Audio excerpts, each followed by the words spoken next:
The sun rises over the South China Sea, casting a golden glow on a small Philippine fishing boat near Bajo de Masinloc. The gentle waves shimmer in the early light, promising another day of hard work and uncertainty for the fishermen who call these waters home. The crew works quietly, casting their nets with practiced hands, following the rhythms passed down through generations. Each movement is deliberate, a testament to years spent at sea. For these men, fishing is not just a livelihood. It is a way of life, deeply woven into their identity and culture. Suddenly the calm is shattered. A massive Chinese Coast Guard vessel appears on the horizon, its horn blaring, a stark and unmistakable warning that echoes across the water. The fishermen freeze, their hearts pounding as the patrol ship draws closer, its imposing presence impossible to ignore. Through a loudspeaker, the fishermen are ordered to leave immediately. The message is clear, even if the words are foreign. The tension is thick, and the threat is unmistakable: leave, or face the consequences.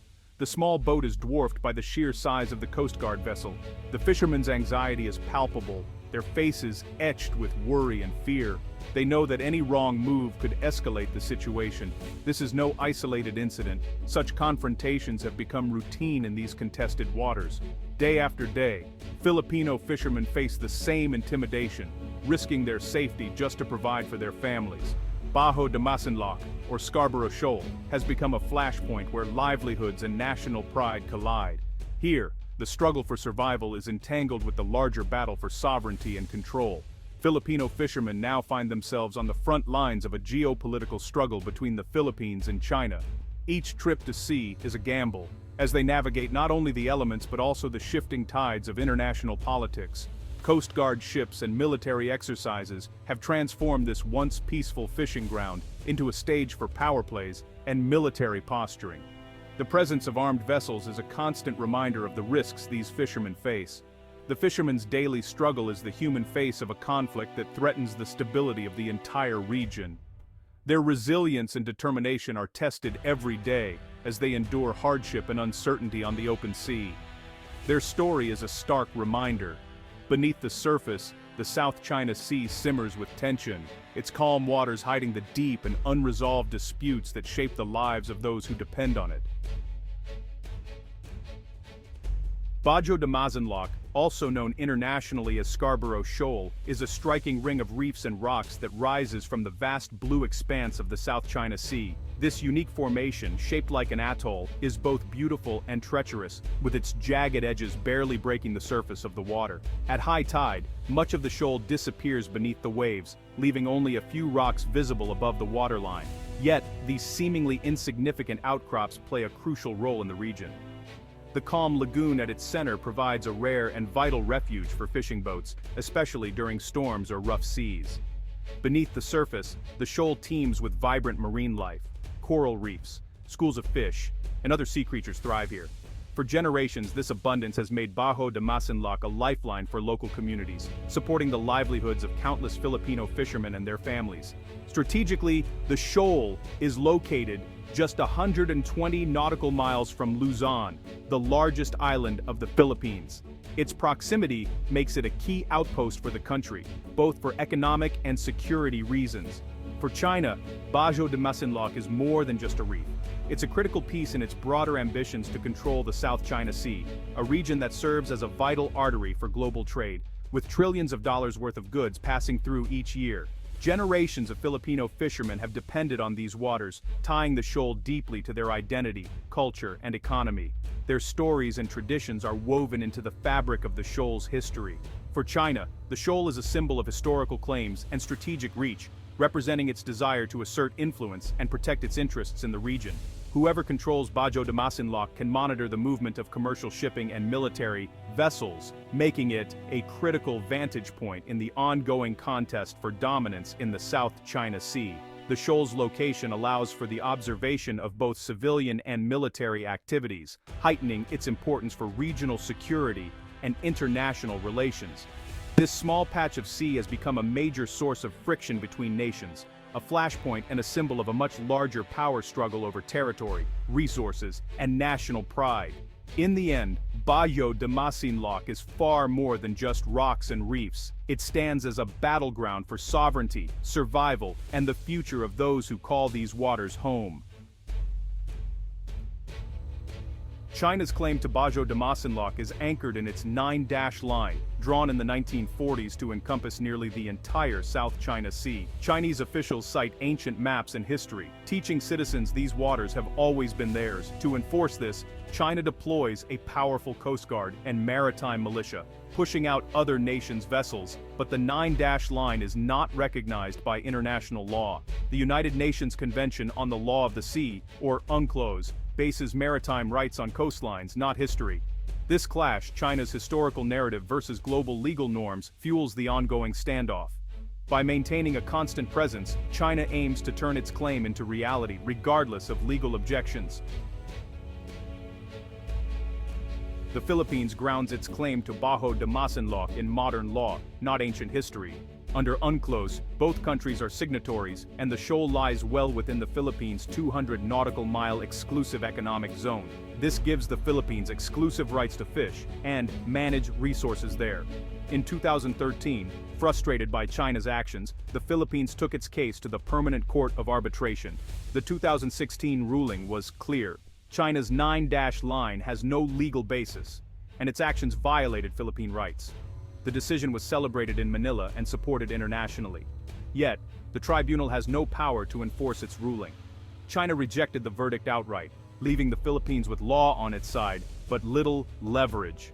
The result, a legal victory, but a practical stalemate. The Philippines faces a powerful neighbor that refuses to yield. The law is clear, but the reality on the water is far more complicated. Tensions at Bajo de Masinloc, also known as Scarborough Shoal, have been simmering for years, but they escalated sharply in 2012.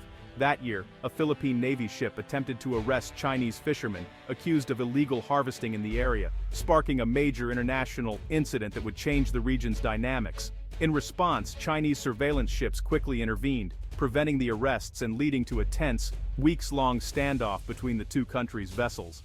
The world watched as the standoff unfolded, highlighting the strategic importance of these contested waters. Eventually, the Philippines withdrew its ships, hoping to de-escalate the situation. However, China remained, effectively seizing control of the shoal and establishing a near-permanent presence in the area. Since then, China's presence has been constant and assertive, with Chinese Coast Guard vessels regularly patrolling the area and blocking Filipino fishermen from entering the lagoon, waters they have relied on for generations. Over the years, these incidents have grown more aggressive. Chinese Coast Guard ships have used water cannons and dangerous maneuvers to drive Philippine boats away, escalating the risk of accidental clashes and injuries at sea. This so-called gray zone strategy, coercive actions that stop just short of open warfare, puts the Philippines in a difficult position. Responding militarily could trigger a larger conflict, but doing nothing means slowly losing access and control. The Philippine government faces a dilemma. Any military response risks dangerous escalation, while inaction allows China to tighten its grip on the disputed waters. For Filipino fishermen, the consequences are deeply personal. Many now face fear and lost livelihoods, too afraid to approach their traditional fishing grounds, and struggling to provide for their families. Diplomatic protests and formal complaints have so far had little effect, with both sides sticking to their claims and refusing to back down.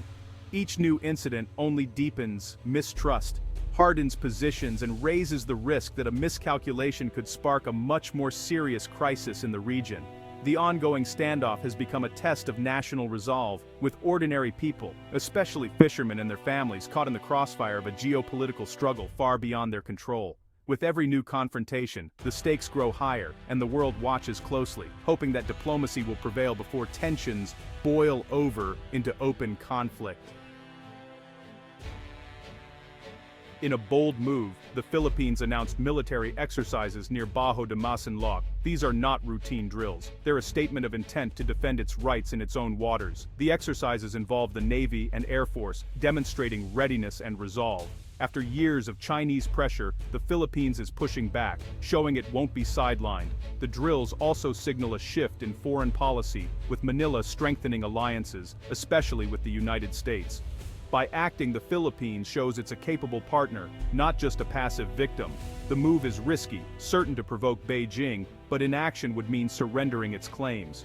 These exercises are a new strategy. Assert presence, build support, and remind the world the West Philippine Sea is not China's alone. The message is clear. The Philippines will not back down. The stakes are too high for silence. The Philippine military drills near Bajo de Masinloc are more than a show of force. They're a declaration of sovereignty. For a nation often on the defensive, these exercises reclaim agency and boost national morale. Practically, they train sailors and pilots in the very waters they may one day have to defend. The drills also send a message to the region. Smaller nations can stand up to bigger powers. For allies like the US and Japan, the Philippines proves it's investing in its own defense. The exercises force the world to pay attention, spotlighting the unresolved legal dispute. China's narrative of undisputed ownership is directly challenged by Philippine presence. These drills are strategic communication. Ships and planes broadcasting defiance and legal right. The world is watching, and the stakes are clear. The Philippines is determined to be heard. China's reaction to the Philippine drills was immediate and fierce. Beijing condemned the exercises as a provocation and ramped up its own patrols near the shoal. More Chinese Coast Guard and militia vessels flooded the area, aiming to intimidate and assert dominance. China accuses the Philippines of acting in bad faith, especially by involving outside powers like the US. The risk of miscalculation rises as both sides increase their presence in these tight waters. The world watches anxiously, aware that a single incident could spark a wider crisis. The standoff has never been more volatile. Amid the standoffs and saber rattling, it's easy to forget what's truly at stake: a fragile marine ecosystem and the livelihoods it supports. The reefs of Bajo de Masinloc are nurseries for fish that feed millions. Overfishing and conflict threaten to destroy this vital resource. The real goal should be peace and cooperation, not victory for one side. A joint marine peace park could protect the environment and allow sustainable fishing for all. Trust and dialogue are essential. Small steps, like joint research or anti-poaching efforts, can build confidence. The choice is stark confrontation and environmental ruin, or cooperation and shared prosperity. The future of the South China Sea depends on wisdom, not just strength. Lasting peace will come from diplomacy and stewardship, not just military might.